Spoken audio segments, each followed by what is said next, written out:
Hello everybody, this is Adrienne with Essential Soul Coaching. Today is October the 12th, 2023.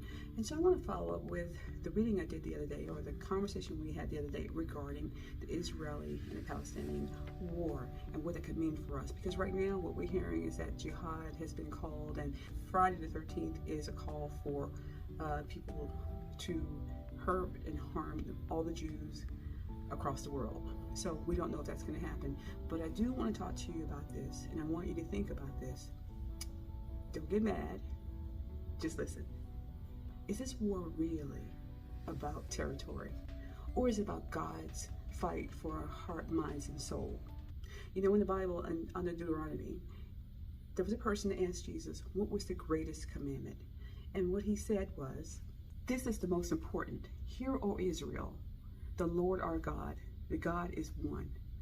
Love the Lord your God with all your heart and with all your soul and with all your mind and with all your strength. And the second is love your neighbor as yourself. No other commandment is greater than these. You know, God had an everlasting covenant with Abraham. His sons and their families became known as the 12 tribes of Israel, or Israelites. They would be a blessing to all the nations of the world by taking the gospel and the priesthood to them. And as long as the family kept the covenant with God, God would keep the covenant with them. Abraham had many sons, and one of his sons was Isaac. Isaac had Jacob. And if you know the story about Jacob and Esau, Jacob was the second born. Esau was the one who was supposed to inherit everything from his father, but Jacob tricked his father into giving him the blessing. And from there, Jacob continued to be blessed by God, and he became a prophet. And because of his faith, God inspired him to change his name to Israel. And the Hebrew word for Israel is seeker of God and he who prevails with God. So you heard of the story, climbing Jacob's ladder, right? Okay, so this is where Jacob, on one of his journeys, fell asleep and he had a dream about a ladder that ascended and descended from heaven. And some say that the significance of Jacob changing his name to Israel was a metaphor for experiencing prayer. The Hebrew word for ladder is the word for voice, which is sulam. So maybe we just need to be hearing certain things now. Maybe that's what God is trying to tell us. We need to using Israel to do certain things for us. Islam and Judaism and Christianity all interpret Jacob's ladder in a different way. The Christianities believe it's a mystical ladder where you're able to climb up and down between heaven and earth. Some Jewish sages believe that it's about the space between different worlds. But Jews don't believe in heaven. But they do believe that the ladder could represent the tabernacle that restores a person's relationship with God. The prophets have been told over and over again that if you do not keep God's covenant, things can happen.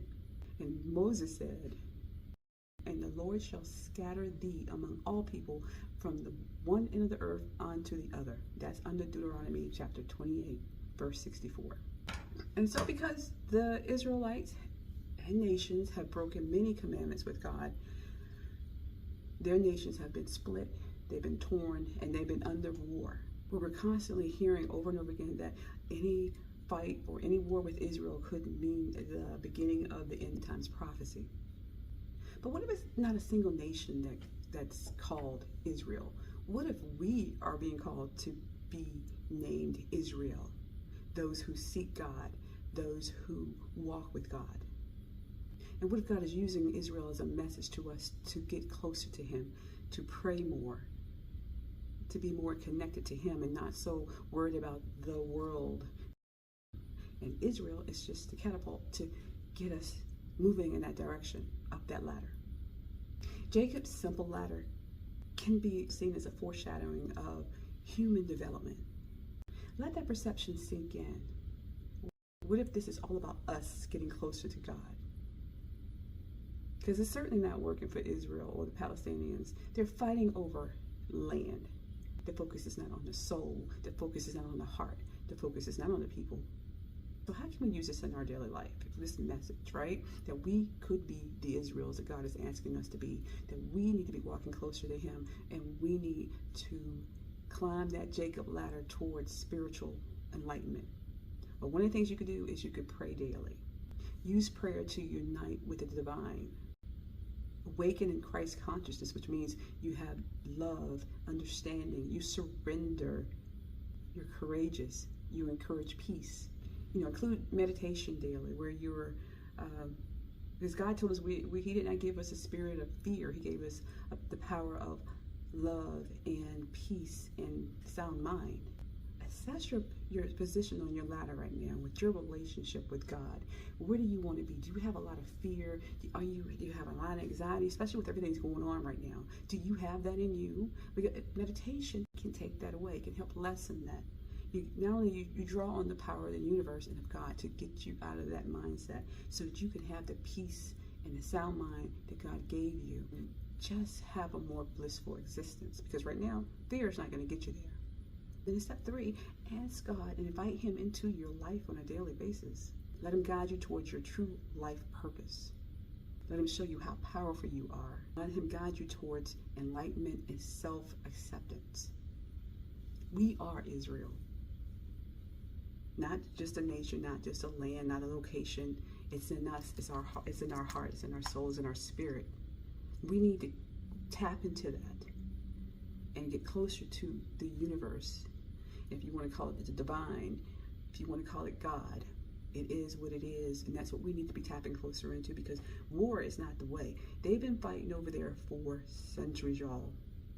Even back from the time when Jacob tricked his father into giving him Esau's birthright, we've had problems. He still blessed Israel. He still blessed Jacob. But over time, they've lost their way, their covenant with God. And that's why there's all this war over there, because they haven't gotten recentered. Now, it's supposed to be one of the most holiest places, Israel, right? And it can be, and it is, I believe it is. But too many people have lost their way, and they're not tapping into the love, into God, into loving your brother and others as you love yourself. And that's what we need to get back to. We're off track. And we're probably on the bottom of the ladder of Jacob's ladder.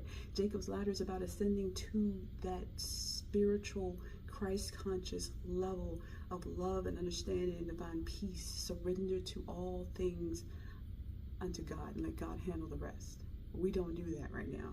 And that's where we need to be. And we wouldn't have all these wars. Now, are we changing the whole world if we start doing this tomorrow? Not one by one, but you could change yourself. And over time, that ripple of communicating that to other people and how we change ourselves and how we show ourselves and be an example to others, that little ripple will start to grow. And hopefully one day, there will be no more wars on this earth. The Bible has this book of Revelations. There's things that's got to happen. I get that. But there's a way we can handle it. There's a way we can deal with it on a spiritual level. Because this war and all the chaos that's going on right now, it's going to get worse. We need to be able to deal with it and keep our peace and our mindset focused on the right thing. And it's not on self so much. It is not just on material things, what we could lose in the war, but it's keeping our minds set on God and the spiritual path we need to be on. Because this is beneath us. We want to be here, not here on the ladder.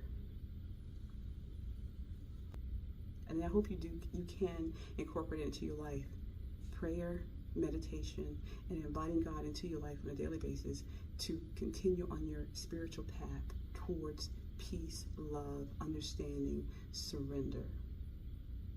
So that you can have that find that true purpose in your life.